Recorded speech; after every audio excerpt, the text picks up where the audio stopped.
से कातिनि बेफोरबायदि माइ बेफोरबायदि आलारि बाथि सावो।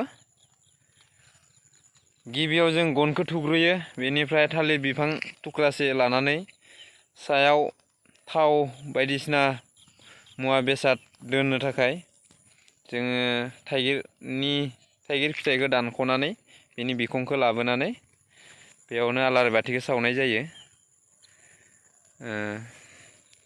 गुबुनफोरा माबायदि सावो जोंथ' मिथिया, अब्लाबो जोंनि बिमा बिफाया बिदिनो फोरोंनाय हिसाबै जों बिदिनो सावो।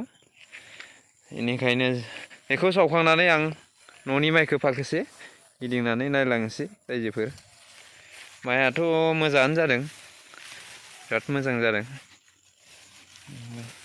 माइआबो मोनथारनोसै आरो 10 दिनसोबा हाजागोनदां। जों जाहाथे बे माइखौ मोजाङै मोजां हानानै बाख्रियाव सोनानै लायनो हाथों बोसोरनि ओंखाम जानो।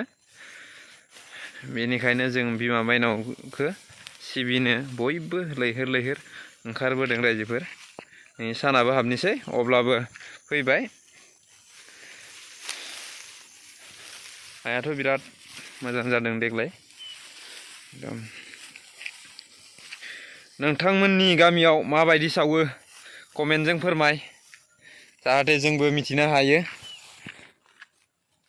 हाय लोगोफोर, नोंथांमोनाबो सावनो थांदों ना?